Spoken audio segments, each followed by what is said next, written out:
That's very interesting. When I'm planning my horror games, I don't usually think about what type of horror game I want to make.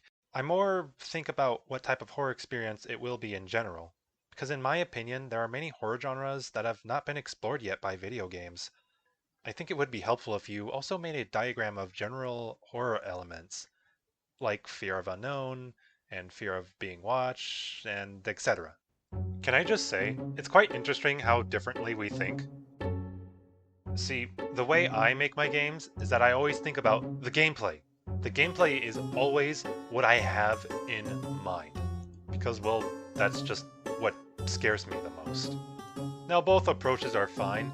I never really think about phobias or like the type of subgenre of horror I'm going to put in my game, but like I totally understand why other people do.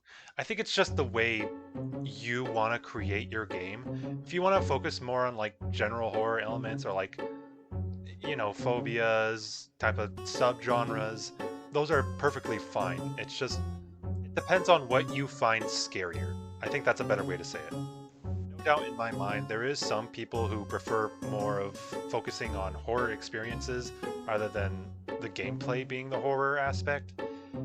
That definitely makes sense. There's a lot of games like that focus on more of the experience, like PT, uh, PT. Okay. I'm messing with you. I'm messing with you. Again, it is interesting how we both think. Personally, what scares me the most is gameplay. So when it comes to what I find scary, expect a lot of the horror in my game to be more about the gameplay. And I'll give some examples, but I also want to focus on what Otire said because I think what he said was interesting. Despite me not really focusing too much on on on the experience for Fate's Gamble, it is an interesting thing to talk about, and I guess I will admit it is important. I mean, phobias are basically what make horror games. First off, I want to talk about the examples he gave. Fear of unknown and fear of being watched. The fear of being watched is a hard one to talk about because I don't know any game that has that necessarily in it. In Slender Man, you get, of course, Slender Man watching you from afar. It always makes you question where he is and when he is watching. It's a great idea. However, that fear of being watched kind of goes away once you progress further in the game, as he's mainly just chases you now. In Unsorted VHS by Mike Klubnika, there's this one scene where someone or something watches you. Use number keys to input code. Code's probably on one of the other. Whoa! I mean, he disappears afterwards, but that's scary because it makes you question if he'll ever come back again. However, when you realize he never appears in the game again, it just makes you think, well, that was lame.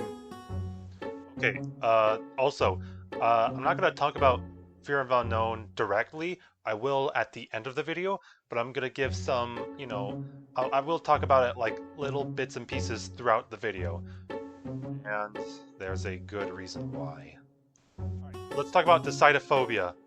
This is such a major part of my game. It is probably the one I mainly focus on, even if it isn't necessarily intentional. Like, again, I just think about the gameplay, and that's what scares me the most, because Decidophobia is such a big part of, like, the games I play.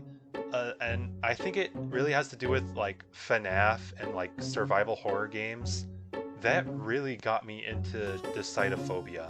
Of course, there is already some Decidophobia in my game that you guys all know about. This, of course, has to do with what I took from Buckshot Roulette.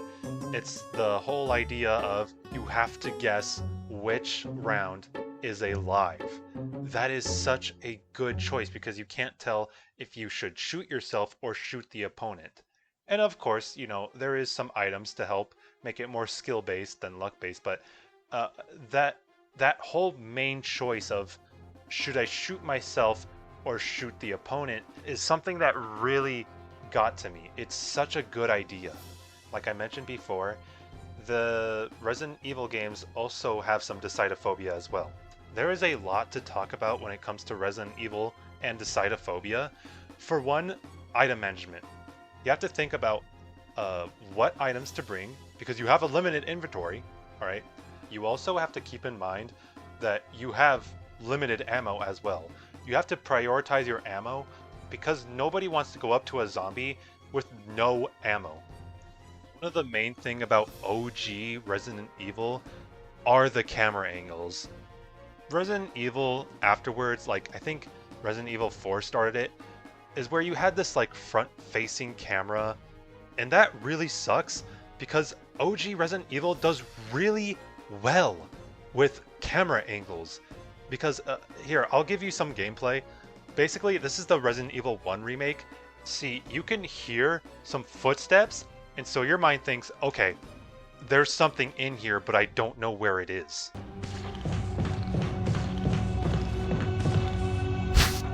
And see, that's what works really well with OG Resident Evil, because you can't just move it around, and so you have to make a guess of where the monster is, which gives a little bit of fear of the unknown. So you basically have to make this choice. Do I go over here? Do I go over there? I don't know. I mean, maybe I go over here, but I don't want to get hurt. Well, you have to make a choice now. I mean, you don't want to just wait there forever. All right, here I go. Here I go. Let's hope nothing bad happens. I think this is going to be worth it. Okay. Just call me angel. Okay, but what does this have to do with my game? Well, my game wants to take some inspiration from Resident Evil. I am trying to see if I can find a way to have limited inventory, but RPG Maker, I'm not sure if you guys ever used RPG Maker, but you basically can technically have as much items as you want. Oh my goodness! Squidward! And it can just keep on growing and growing. I don't think there's a way you can limit inventory. I mean, I could if I learned how to use the Ruby scripting, but okay, but really quick, there is this one video I saw, and it's a tutorial on how to create your own pause screen. So I'm wondering if there's some way I can take inspiration from this video so I can make my own inventory screen. Hopefully I can. Hopefully. I'm also wondering if I can have limited camera angles, but if I can't, that's perfectly fine. I found this really cool plugin where everything is kind of dark, and so by using your light, you basically get a limited view of the area. I think something like that would work well, where you would just hear some footsteps and then you're just like freaking out because you don't know where it's coming from. I think that would be a really great idea. The only thing I probably won't have is, well, of course, limited ammo. I mean, you basically need ammo to play with the battle system. So, actually, speaking of, like, you know, being in the dark, let's talk about nyctophobia. Probably one of the most used phobias in horror games. You basically see it in every single horror game that exists. But why is that? Well, it's pretty simple. It's simply because the dark helps with the fear of the unknown. You can't really see that well, so you have to use a light. And even with that light, you still have a pretty limited view. It's a really great idea to put this whole fear of the unknown. You don't know what's in the darkness, and that's what's really scary about it. Even if you don't really have that fear of nyctophobia, you could also use the approach of making your protagonist being afraid of the dark. Like, for example, in Amnesia The Dark Descent, your main character, aka Daniel, is afraid of the dark. And if you're in the dark too much, your sanity starts to go up, and so you start seeing things, and your view becomes, like, wobbly, and it's all, like, in a Dutch angle. So even if you're not really afraid of the dark, Amnesia does a great job of making you scared of the dark because it has an impact on your gameplay. Alright, another thing I want to talk about is Thanatophobia, the fear of dying. Now I know. Every horror game has this fear in their game, but let's talk about dying in one hit by enemies versus gradually getting more damaged, because there's a difference between that. A lot of people in the horror gaming community like dying in one hit by enemies because it makes them feel more cautious about what to do. Another thing to point out is what Emily said on the Anatomy of Fear channel. Have the monster one-hit the player. If the monster has to hit the player multiple times before the player dies, it's going to seem like the monster is weak, in turn making the player feel less vulnerable. So have the monster one-hit the player instead, and heck, have the game close out when the player dies as well. The Amnesia DLC Justine does this, and I'll say the monster felt much more like a threat, because if it killed me, I would have to start up the game again. Not only this, but there were no saves in that game.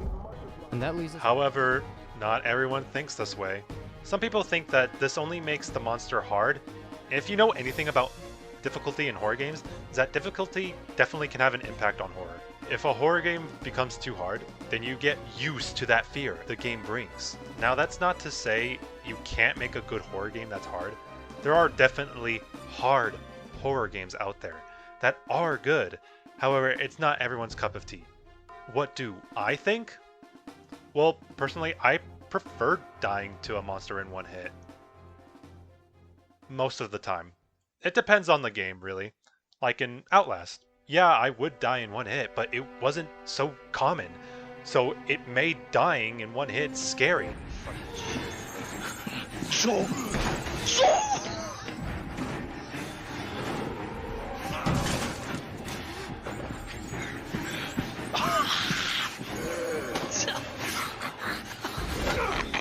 The same cannot be said for Alien Isolation, though. You would just casually walk around, and then a xenomorph would just lay a trap, instantly killing you. That's not scary, just surprising. Now, I did say I do prefer dying in one hit, but obviously, due to the Russian roulette battle system I have for this game, I can't really do that. However, I do plan for there to be side quests where you're being chased by someone or something, and that someone or something kills you in one hit. I think it's best if I use both approaches. Don't expect to die in one hit too much. It's definitely not a big part of my game, but it is something to expect with certain side quests. I feel like it'd be best if I chose that approach. I'll just talk about two other phobias that I have in mind. Nyctophobia. This is really well to make the player feel like they're going insane, but in general, it's just very scary. Sound design works really well in horror games. It's simple but very effective. Thanatophobia. This is hard to really put in horror video games. I mean, there is some ways. Rearrange objects in areas the player has to return to. One of the most paranoia-inducing things you can do as the developer is rearranging furniture, items, or opening or shutting doors that weren't left that way the previous time the player entered the map. This is a great way to let the player know they are not alone and are perhaps being watched. If you're making a more psychological horror game, you can go a bit further by rearranging the level's actual layout the next time the player re-enters it. You can even change the level's layout a lot and make it very noticeable if you're going for a feeling of the protagonist losing control and sanity. I want to talk about my personal feelings towards the fear of the unknown, because I have a lot to talk about this one. When you think of it, isn't every form of horror a fear of unknown? Think of it. Let me cook. Decidophobia happens because you don't know what choice to make. Claustrophobia happens because you don't know if you can go through these tight spaces without getting hurt. Thanatophobia happens because you don't know if you will die. When you put your mind to it, isn't every form of horror unknown? Now, don't just think everything has to be unknown to be scary. I feel like a lot of people tend to forget, for something to be unknown, it requires something known. What do I mean by that? Well, think of it like when people say thinking outside the box. Thinking outside the box requires a box. If the box wasn't there, then what would you think out of? Same thing with fear of the unknown. A problem I have with video game horror stories is when they leave so much that is unknown to the point where it's hard to care. So you basically just kind of ignore the story. See, you should leave hints and secrets to understand your story better. If you leave so much unknown, it becomes uninteresting to me. And I always get the feeling of, well, there's not much to chew on this story, so why should I chew at all? So here's the diagram for my game.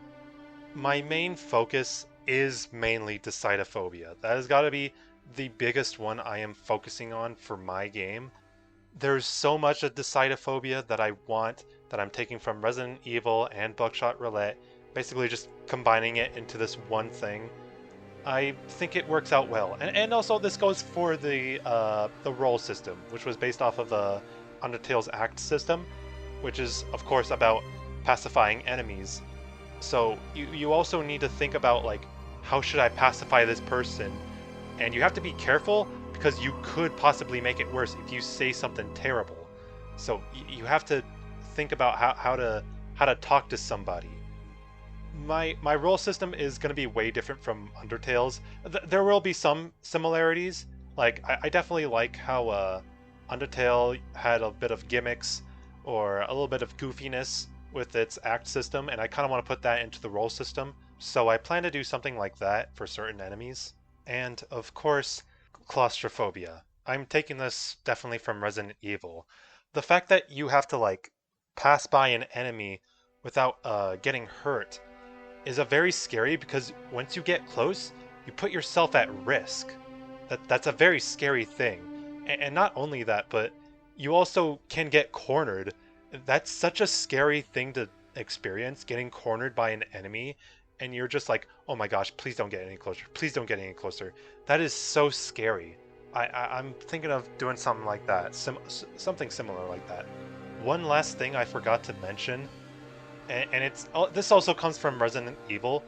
I really like how in Resident Evil, when you kill a zombie, it probably doesn't necessarily mean they're dead. They have a chance to wake back up. Oh my goodness! Then you have that fear of the unknown again, where you're thinking, okay, is he dead? I don't know. What do I do? Should I run past him? I don't know. I mean, he might wake up and then just suddenly come and attack me. One of the ways to ensure that a zombie or just a monster in general is dead is to get some kerosene and then light it on fire so that it won't wake up again. That's something I kind of want to do with my game. Maybe when you like beat an enemy at Russian roulette, they may or may not have a chance to wake up, and so it gives you that fear of, oh, should I pass by this monster? I don't know. I'm a little bit scared to. He might wake up and come attack me. I want something kind of like that in my game. All right, that's all I have to say for today. I think I explained my game really well. I'll put some images on the screen of different diagrams for different games to basically get an idea of like the type of phobias they use. At least that's what I think Otire meant by like, general horror elements. So yeah, please by all means go down to the comments. You can check out my devlog. You can play the beta of my game, Fate's Gamble, and I'll see you guys next time. Bye bye.